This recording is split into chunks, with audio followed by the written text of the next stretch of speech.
कमल का फूल हमारी जो भूल थी उसको अब देश की जनता दोबारा नहीं दोहराना चाहती है। वर्तमान सरकार को लग रहा है कि सब कुछ चंगा है, लेकिन उन्हें नहीं लगता है, उनको पता भी नहीं है कि सड़क पे बेचारा किसान नंगा है। बीएसएफ का जवान अगर कुछ बोल देना कि साहब आपने वर्दी का कपड़ा ठीक नहीं है, तो उसको जरूर आतंकवादी घोषित कर देंगे। अगर कोई किसान बोल देना कि साहब आपने यूरिया महंगी कर दी है, तो उसको खालिस्तानी बोल देंगे। है भैया, लश्कर भी तुम्हारा है, सरदार भी तुम्हारा है, तुम झूठ को सच लिख दो, अखबार भी तुम्हारा है, इन सब की शिकायत हम कहाँ करें, अदालत भी तुम्हारी है, सब कुछ तो तुम्हारा ही भैया। रेल बेच दिया, तेल बेच दिया, बिका हवाई अड्डा, और ये सब बिकता देख के खुश है अपने जेपी नड्डा। महंगाई की मारी जनता करती हाहाकार, कहाँ सोया है चौकीदार। चौकीदार किसका चौकीदार बन बैठ गए? अडानी और अंबानी का चौकीदार बन गया है।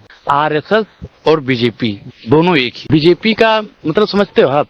भारतीय जुमला पार्टी, जो मतलब जुगाड़ू पार्टी है। प्रधानमंत्री की दो अच्छाइयां मुझे जो उनकी दो नीति है, युवाओं के लिए पकौड़ा योजना और अरबपतियों के लिए भगौड़ा योजना। तीसरी कोई योजना उनकी पूर्ण रूप से भारत में लागू ही नहीं। द हिंदुस्तान गैजेट में आप सबका स्वागत है। मैं हूं आपके साथ नदीम। दोस्तों को बता दें, जैसे जैसे 2024 का चुनाव करीब आ रहा है, तमाम राजनीतिक पार्टियां अपने तौर से प्रचार कर रही हैं, लेकिन एक मर्तबा फिर से तुष्टीकरण की राजनीति शुरू हो गई है। नफरत की राजनीति, जातिवाद की राजनीति। अचानक से औरंगजेब फिर से आ गए हैं सियासत में, जिंदा होकर नहीं, सियासत में। उन पर लगातार आरोप लग रहे हैं कि उन्होंने मंदिरों को तोड़ा, ये तोड़ा, वो तोड़ा।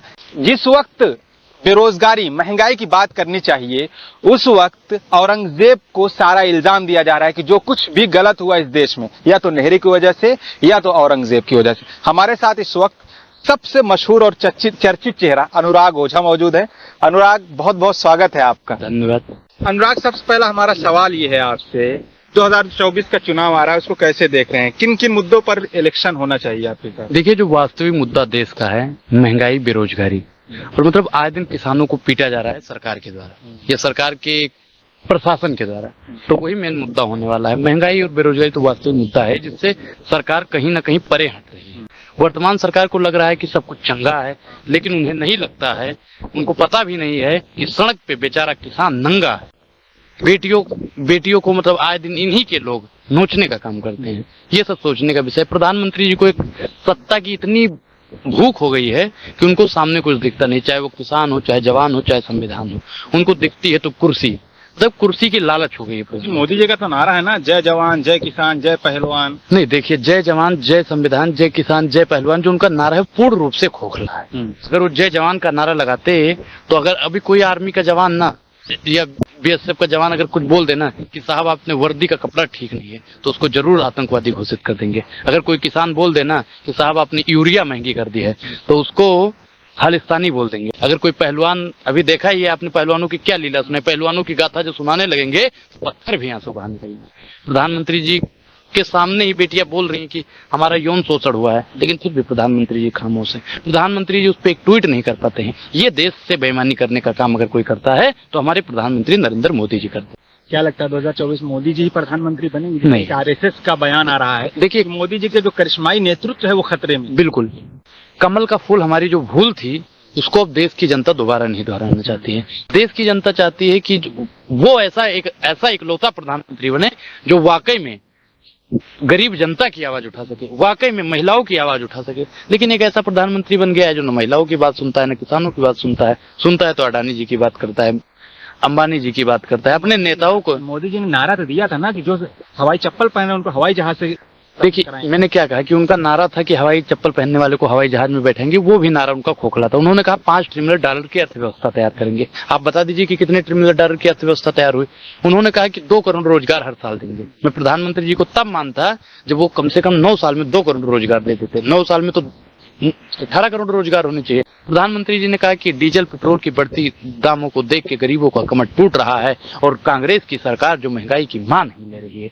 तो हमें लगा कि प्रधानमंत्री जी आएंगे, हो सकता है कि कांग्रेस महंगाई की मान न लेती हो तो नरेंद्र मोदी, जिनके नाम में मोदी माँ से ही शुरू होता हो, तो वो महंगाई की मान लेंगे। लेकिन प्रधानमंत्री मोदी जी सदन के अंदर भी अडानी का हाल लेते, अडानी पे विवाद, मतलब वो सिर्फ और सिर्फ अपने नेताओं को बचाने के लिए, कुर्सी को बचाने के लिए बात करते हैं। महंगाई का मान उनसे भी नहीं निकलता है। स्मृति ईरानी जी जब सिलेंडर लेके 400 रुपए का सिलेंडर था, ₹1 ₹2 बढ़ जाता था, तो ये जंतर मंतर पे डोला करती थी। तो मुझे भी स्मृति ईरानी से लगा हुआ है। मुझे लगा कि स्मृति ईरानी जी वाकई में देश हित के लिए, महंगाई बढ़ रही है इसलिए प्रदर्शन कर रही हैं। सर, आपको याद होगा प्याज में ₹1 ₹2 बढ़ जाता था ना, यही स्मृति ईरानी जी मनमोहन जी को चूड़ियां दिया करती थी और बैंकों में प्याज जमा करने जाया करती थी। आज इसमें ऐसे नेता क्यों नहीं है जो ऐसा? प्रधानमंत्री मोदी जी के खिलाफ एक चीज बताइए कि एक नेता होता है और जो नेता मतलब पूर्ववर्ती सरकार का विरोध करता था, महंगाई को लेके, बेरोजगारी को लेके, अगर वो नेता अपने ही नेता का विरोध करे तो वो नेता कोई बगावत थोड़ी कर रहा है, वो तो सवाल पूछ रहा है। नेताओं का काम होता है सवाल पूछना,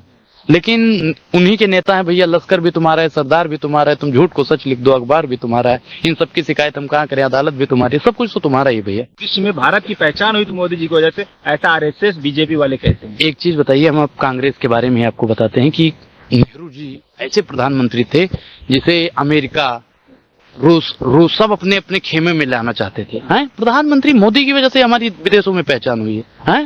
जिसने आईआईटी आईएम बना दिया, उसकी वजह से हमारे देश की पहचान हो रही है, प्रधानमंत्री मोदी जी की वजह से हो रही है। आप ये बताइए पत्रकार महोदय। नहीं, मैं ये नहीं कह रहा हूँ, ये आरएसएस और बीजेपी दोनों एक ही है। बीजेपी का मतलब समझते हो आप, भारतीय जुमला पार्टी, जो मतलब जुगाड़ू पार्टी है, देश की सबसे बड़ी पार्टी है, देश की सबसे झूठी पार्टी है, जुगाड़ू पार्टी है। सरकार बनती है वहां पे भी बनाती है, नहीं बनेगी तो उपचुनाव से बनाएंगे। चाहे वो मोदी जी हो, चाहे देश की सबसे बड़ी पार्टी हो और सबसे अच्छे नेता मोदी जी हो, आप लोग इतना विरोध क्यों करते हो? हमारा देखिए, हमारा अगर आप कहोगे ना नरेंद्र मोदी से, तो हमारा मोदी से कोई लेना देना नहीं है। हमारा लेना देना है तो प्रधानमंत्री नरेंद्र मोदी से। जो प्रधानमंत्री पद पे बैठे हैं वो हमारे बदौलत बैठे हैं, हमने वोट दिया था, हमने वोट दिया तो इसलिए बैठे हैं वो, तो उनसे हम सवाल पूछेंगे। अगर प्रधानमंत्री जी आज इसी वक्त अपनी कुर्सी से इस्तीफा दे देना तो अनुराग ओझा उनसे सवाल नहीं पूछेगा, और राहुल गांधी 24 में गद्दी पे बैठेंगे ना, कोई उनसे सवाल पूछे या ना पूछे, अनुराग ओझा अकेला कांग्रेस के सामने खड़ा रहेगा और सवाल पूछे। अरे बनेंगे तब ना? बनेंगे, क्यों नहीं बनेंगे सर, बिल्कुल बनेंगे, 24 में बिल्कुल फिर से 100%। सर ये आपकी गलत फहमी है, ये आईटी सेल जो आप लोगों को मतलब व्हाट्सएप यूनिवर्सिटी से पढ़ाता है, वो एक अफवाह फैला रहा है। 24 में देखना राहुल गांधी जी प्रचंड बहुमत से आ रहे हैं। इतना बड़ा इंटरव्यू होगा, मोदी जी की उपलब्धियों के बारे में एक शब्द नहीं बोला आपने। सर उपलब्धियां आप गिनवा दीजिए, मुझे कुछ भी अच्छा नहीं, मैं बता रहा हूँ, प्रधानमंत्री दो अच्छाइयाँ मुझे अच्छी लगती है, जो उनकी दो नीति है, युवाओं के लिए पकौड़ा योजना और अरबपतियों के लिए भगौड़ा योजना। तीसरी कोई योजना उनकी पूर्ण रूप से भारत में लागू ही नहीं। आपको नहीं लगता कि मोदी सरकार जो है देश में काम कर रही है, देश का मान सम्मान गौरव मर्यादा? एक चीज बताइए कि देश हित में अगर काम होता तो देश की संपत्ति बिकती ना है? क्या बिका? रेल बिका नहीं बिका, तेल बिका नहीं बिका, मतलब आकाश से लेके पाताल तक जो कुछ भी था सबका सब प्रधानमंत्री जी ने बेच दिया। रेल बेच दिया, तेल बेच दिया, बिका हवाई अड्डा, और ये सब बिकता देख के खुश है अपने जेपी नड्डा। महंगाई की मारी जनता करती हाहाकार, कहाँ सोया है चौकीदार? चौकीदार किसका चौकीदार बन बैठ गए? अडानी और अंबानी का चौकीदार बन गया है। प्रधानमंत्री जी ने कहा मैं भी चौकीदार हूँ। भैया कुछ लोगों जो अंधभक्त थे उन्होंने भी अपने ट्विटर हैंडल पर, फेसबुक हैंडल पर लिख दिया मैं भी चौकीदार।